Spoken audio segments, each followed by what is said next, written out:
My name is Quinn Hayes. I live in Santa Fe, New Mexico, and I've always believed that helping family was the right thing to do, until the day my sister proved me wrong. She once looked straight at me and said, "You're lucky I even let you pay my bills." I remember pausing, feeling the weight of every word. I didn't argue. I just nodded, walked to my desk, and closed every credit card in her name. 3 days later, she appeared at my front door, eyes swollen from crying, holding a phone that had already been cut off. For a moment, I saw the person I used to protect and realized how far I had gone to keep her life running while mine had stopped. The air between us felt heavy, full of everything we hadn't said. She opened her mouth as if to speak, but the words never came. That night, I sat in silence, the city lights of Santa Fe glowing outside my window, wondering how love between sisters could turn into debt guilt and silence. It hadn't started this way. A year earlier, I would have done anything to help her. Now I wasn't sure if I even recognized the person standing on my porch. People say family should always be there for each other, but nobody tells you what to do when being there starts to destroy you. If you've ever helped someone in your family so much that they forgot what gratitude means, stay with me. This story may sound painfully familiar, and it might remind you that kindness without limits can cost more than money. I was 29 when I finally felt my life settle into something that resembled peace. My job at a mid-sized finance firm in downtown Santa Fe kept me busy, the kind of steady work that didn't make headlines but paid the bills and gave me the comfort of structure. My apartment was small but warm, filled with secondhand furniture and the quiet satisfaction of having paid for everything myself. After my father's passing, I learned to find calm in solitude. I kept his photo on the kitchen counter not out of grief anymore, but as a reminder that independence had a price worth paying. For a while, I thought that price had already been paid in full. Then one evening, as the sun faded behind the adobe rooftops, my phone rang. The screen flashed, Landon. My sister's name always came with a small ache in my chest, a mix of affection and worry. I hadn't heard from her much since she married a few years earlier, and when I answered, I didn't expect the tremor in her voice. She told me her marriage was over, that she had packed up her things and moved back into Mom's house in Albuquerque. She sounded embarrassed, trying to laugh off the mess her life had become. I remember standing by the kitchen window looking at the soft orange glow of the desert evening while she listed her overdue bills and said she was short on money until she could find work. I didn't hesitate. I told her I'd send something right away. I transferred the money to her account, enough to cover rent, utilities, and groceries.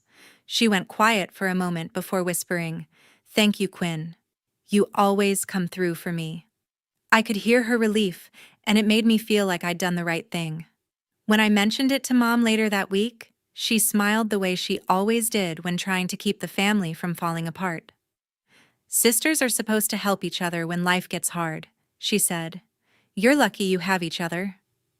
I smiled back, though. Part of me wondered if luck had anything to do with it. That night I couldn't sleep. I kept thinking about Landon and how quickly I'd stepped in. It felt natural, almost automatic. I told myself it was what Dad would have wanted. He always said family should be the safety net, not the storm.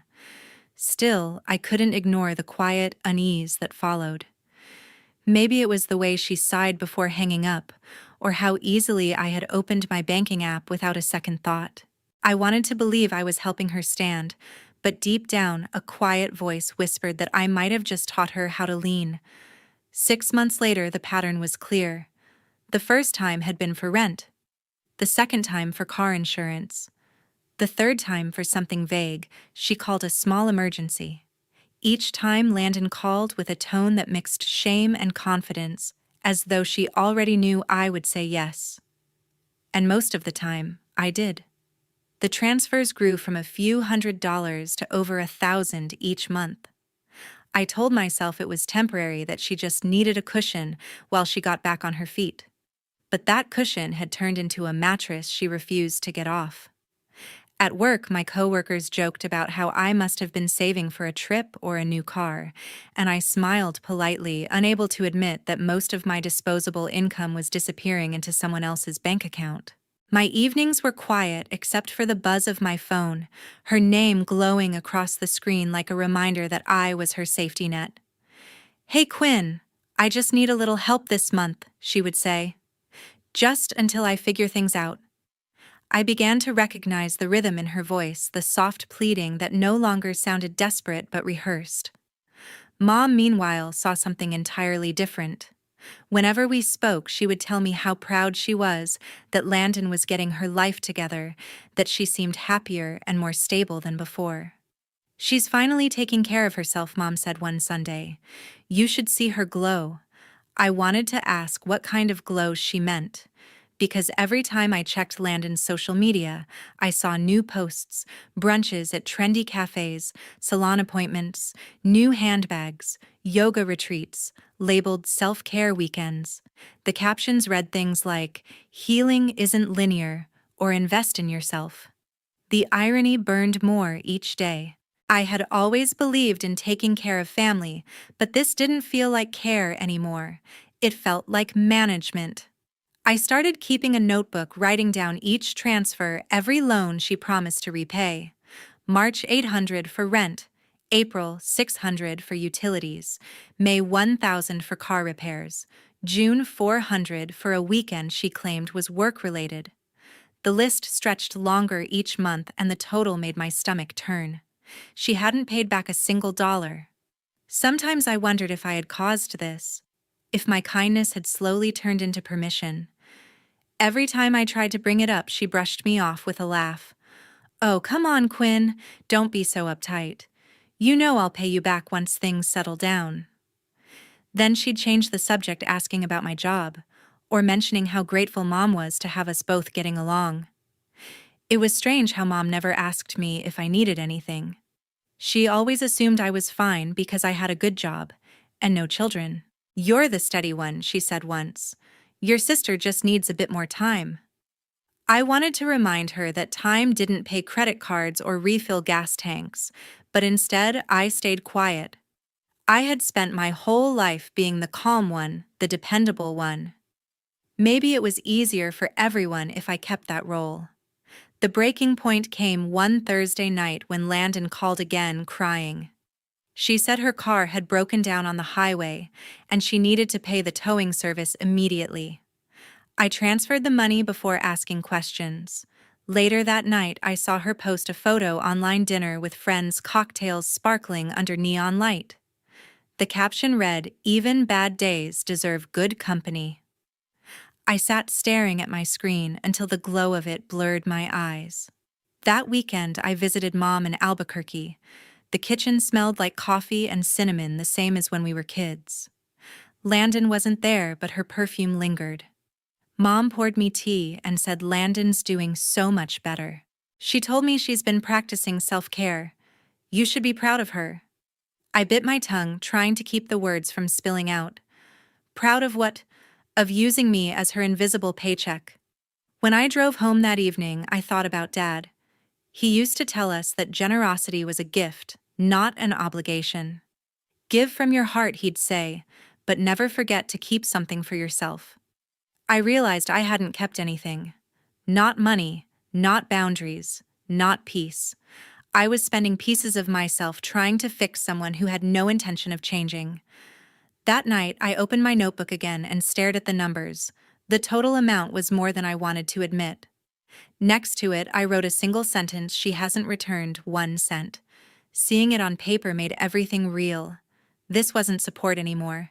It was dependence disguised as love, and I was the only one pretending not to see it.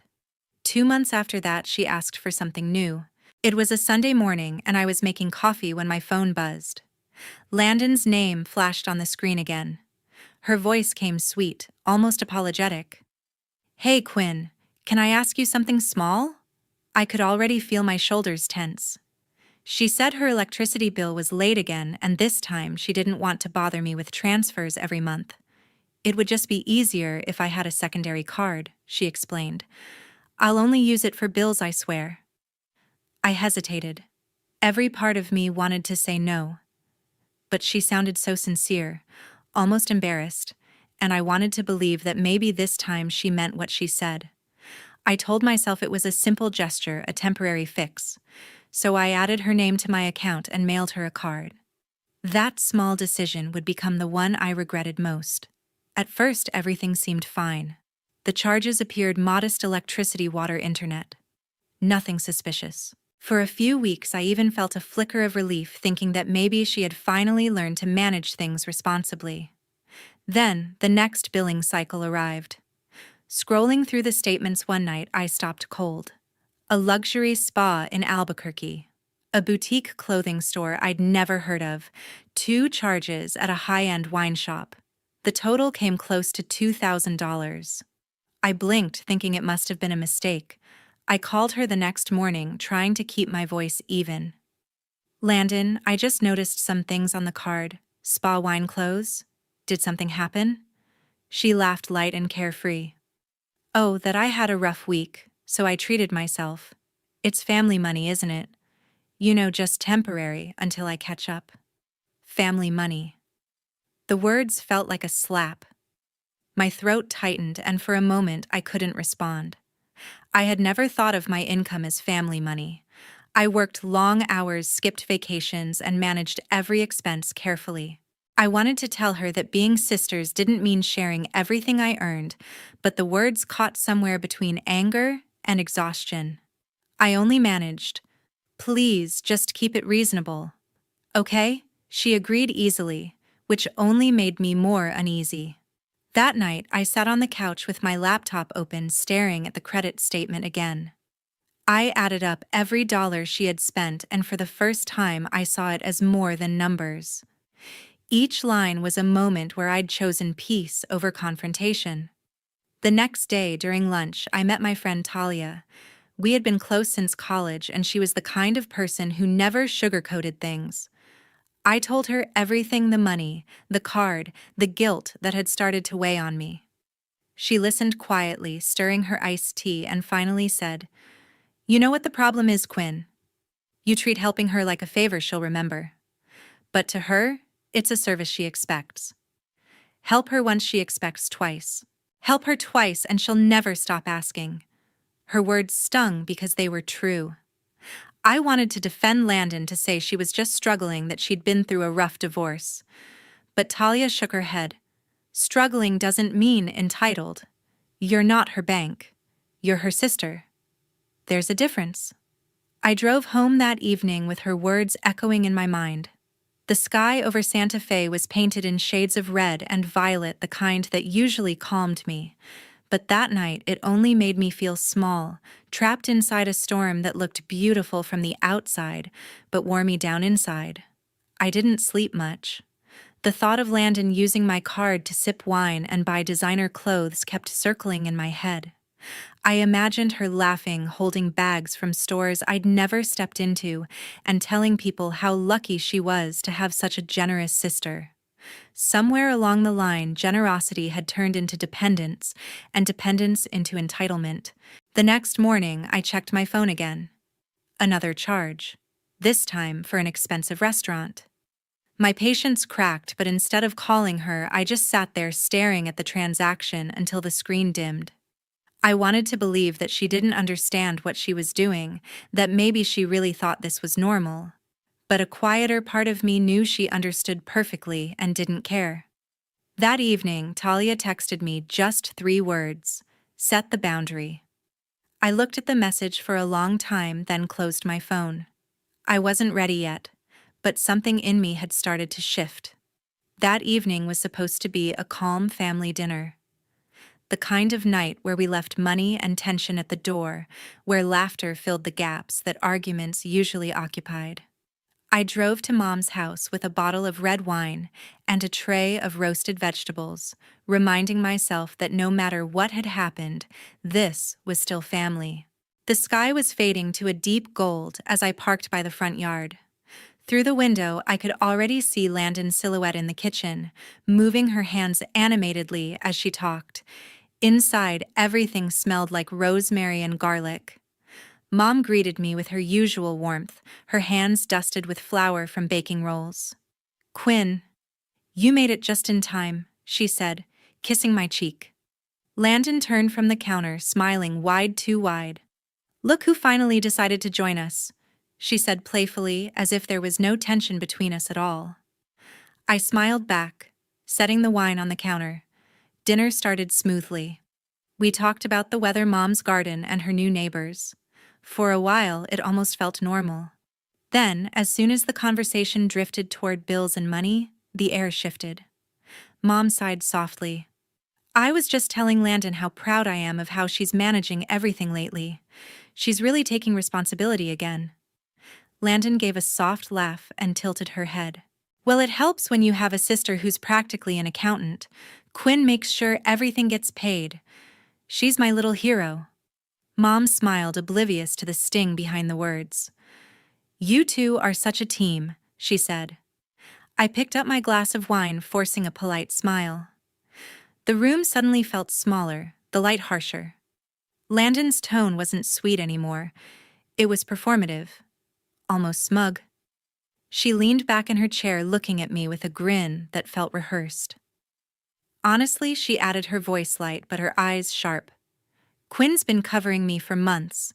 It's like having my own personal finance department. You're lucky I even let you pay my bills." The words fell heavy, cutting through the quiet hum of the room. For a second I thought I'd misheard. Then I realized no one was laughing. Not Mom. Not even Landon anymore. She took another sip of wine, trying to brush it off, but the damage was done. I looked at her. Really looked at her, and saw someone who no longer felt like my sister. I saw entitlement where gratitude should have been, amusement where there should have been shame. The silence stretched long enough to make everyone uncomfortable. Mom shifted in her seat, eyes darting between us, clearly unsure what had just happened. I tried to swallow the lump in my throat. "That's quite a way to put it," I said quietly. Landon smiled like it was a joke. "Come on, I'm teasing. Don't be so serious." But the laugh didn't reach her eyes. I excused myself to help clear the table, needing something to do with my hands. As I stacked plates, Mom followed me into the kitchen. "Sweetheart," she whispered, "she didn't mean it like that. She just jokes too much." I wanted to believe her, but deep down I knew better. Landon meant every word.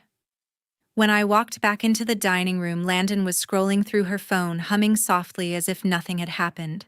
My chair was still pulled out from the table, the napkin folded neatly where I had left it.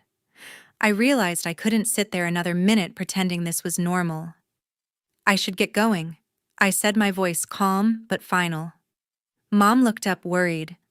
"Already? But dessert's almost ready." "Another time," I replied. I picked up my bag, thanked her for dinner, and walked toward the door. Landon barely looked up, murmuring something that sounded like, "Thanks for the wine." Outside, the air was cool and still. The quiet of the night wrapped around me as I reached my car. For the first time in months, I didn't feel guilty for leaving. I sat behind the wheel, hands gripping the steering wheel, staring at the glow of the house through the windshield. Somewhere inside, laughter started again, hers sharp and careless. I turned the key and drove away without looking back. A week later, I finally acted. The morning light in Santa Fe was clear and sharp, the kind that made everything look cleaner than it really was. I sat at my kitchen table with a cup of coffee and my laptop open, staring at the screen for a long time before I moved my fingers. There was no anger left, only a quiet decision forming like a stone at the bottom of a river. I logged into my bank account, opened the credit settings, and froze every card connected to Landon's name. Then I changed the passwords for all my accounts one by one and felt a strange kind of stillness settle inside me. It was almost too easy. For months I had imagined this moment as something dramatic, like a confrontation or a scene in a movie. Instead, it was silent, methodical, deliberate. I removed the autopay settings for her phone, electricity, and streaming subscriptions. The list of transactions that had once been filled with her name became empty. For the first time in years, I didn't owe anyone an explanation. By noon, the calls started. Landon's name flashed on my phone again and again. First 5 times, then 10, then more. I let them all ring. A part of me wanted to pick up to soften the edges of my choice, but I didn't. When the calls turned into messages, they came fast and frantic. Quinn, I can't pay my bill. Please just unlock it for a day. You can't do this to me. We're sisters. Each text sounded less like a request and more like an accusation. I scrolled through them, my chest tightening with every line. Then I stopped at one that said, "You think you're better than me now." That was when I replied, "Just one message, clear and final, I won't fund your denial anymore." Then I turned off my phone. The silence that followed was heavy but not painful. It was the silence of something ending the way it should have long ago. I sat back in my chair and let myself breathe without guilt. The next day, Mom called. Her voice was soft at first, then sharper when she realized I wasn't apologizing. "Landon told me what you did," she said. "She said you canceled everything. Quinn, that was cruel. She's your sister. You've always been the strong one." I closed my eyes, choosing my words carefully. "I'm not being cruel, Mom. I just stopped being her wallet." There was a pause. Then came a sigh heavy with disappointment, the kind that always made me feel 12 again. "You could have talked to her." "I did many times," I said. "But she never listened." Mom didn't answer right away. I could hear the faint sound of dishes in the background, a small reminder that life in her house carried on unchanged. Finally, she said, "I just hope you don't regret this." I didn't. I hung up gently, set my phone aside, and opened my work laptop. The email waiting at the top of my inbox came from Mr. Dalton, my supervisor. "Morning, Quinn. I'd like you to take the lead on the Ridgeway project. It's a big one, but I think you're ready." I read the message twice before it sank in. It wasn't just about work, it was about trust. For months, I had been running on half energy, drained by guilt and family chaos. Now, for the first time in a long time, someone saw me for what I was capable of, not for what I could give away. I replied with a simple, steady, "Thank you. I won't let you down." Then I closed the email and looked out the window. The desert sky stretched wide and endless pale blue against the sun. I realized that I didn't feel anger, sadness, or pride. I felt clarity. Somewhere in the quiet distance, I imagined Landon still calling, still searching for someone to fix the hole she had dug. But that was no longer my role. I had built my peace, one password, one boundary, one choice at a time. And this time, I wasn't going back. 2 weeks later, consequences arrived before apologies. News travels fast in a small city like Santa Fe, and silence travels even faster.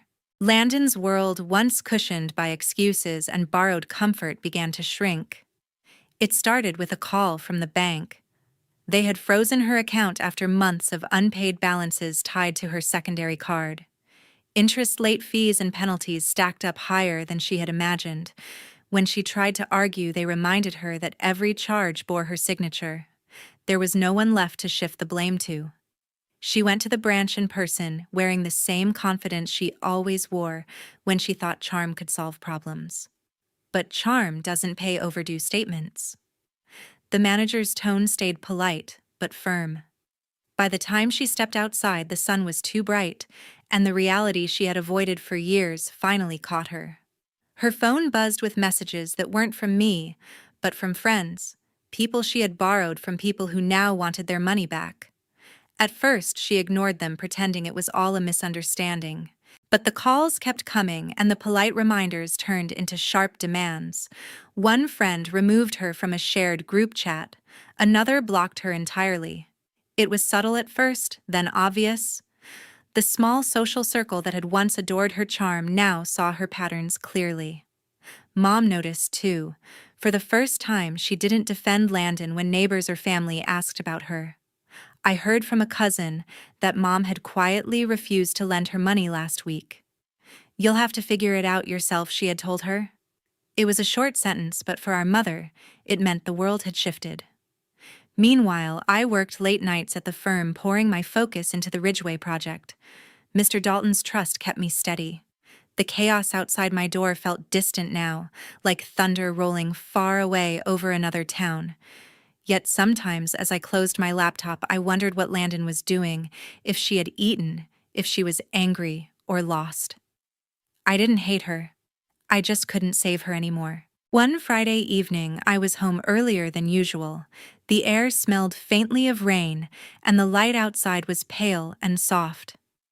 I was setting a cup of tea on the windowsill when I saw a familiar figure standing by the gate. Landon. She wasn't dressed like herself. No heels, no makeup, no pretense, just a gray sweater. Her hair pulled back, eyes red from what looked like more than one sleepless night. She didn't move toward the door. She just stood there, arms wrapped around herself, staring at the porch, as if it held something she couldn't reach. I froze, half hidden behind the curtain. My instinct was to open the door, to rush out and close the space between us. But I didn't. A long moment passed. The only sound was the wind brushing against the dry grass. She looked up once toward my window, and for a heartbeat I thought our eyes met. But maybe she was just looking through into her own reflection. Then she turned away, walked slowly down the sidewalk, and disappeared into the soft light of the evening. I stood there for a while, not crying, not relieved, just still. Something inside me loosened a knot that had been tied for years. I knew this was what accountability looked like. Not revenge, not punishment, just the truth finally catching up. When I sat down again, the tea had gone cold. Outside, the world kept moving as if nothing extraordinary had happened. Yet I knew that moment would stay with me. For the first time, I felt both sadness and peace in the same breath.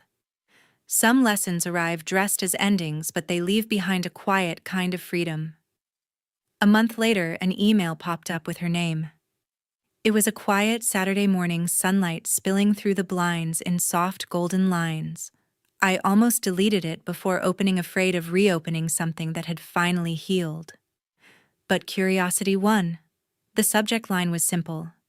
I'm sorry. Landon wrote that she had left Santa Fe and moved to Phoenix. She said the city felt like a clean slate, a place where no one knew her mistakes. She had found a small apartment, a part-time job at a local boutique, and a therapist who listened without judgment. She admitted that at first she wanted to hate me, to call me heartless. But somewhere between packing boxes and eating instant noodles, she realized that what broke her pride might have been the only thing strong enough to rebuild it. Her words were clumsy but honest. She didn't ask for money, didn't offer promises. She only wrote, "Thank you for stopping me before I drowned." I read the email twice, then a third time, letting every sentence settle like dust after a storm. My fingers hovered over the keyboard, but I didn't reply. Some things don't need answers to find peace. Instead, I whispered to myself, maybe she needed to fall to stand up. I stood and looked around my apartment, the same walls that had once felt heavy with tension. Now they looked lighter. I spent the afternoon cleaning, moving through each room slowly. I gathered the old bills I had kept for records, stacked them neatly on the counter, and watched the paper curl into ashes in a small metal tray. The smoke rose in thin gray ribbons and vanished through the open window. Outside, the world was bright. The air smelled like rain and sage. I opened all the windows to let the sunlight in. It filled the corners of the room, reaching the quiet spaces that had gone untouched for months. I made myself a cup of coffee and sat by the window where I had last seen Landon standing. For a moment, I imagined her walking in Phoenix streets, maybe with a little hope tucked inside her bag. That was enough. I didn't need closure, forgiveness, or even contact. What I needed was the understanding that letting go was not cruelty. It was love in its most disciplined form. I realized that family means love, not lifelong debt. Helping someone is kindness only when it teaches them to stand on their own. When help becomes a habit, it turns into chains that tighten around both hearts. I learned that love without boundaries is not compassion, it is surrender. Real care means stepping back when your presence keeps someone from growing. Sometimes the hardest gift you can give is distance, because distance allows both sides to breathe again. Thank you for listening till the end.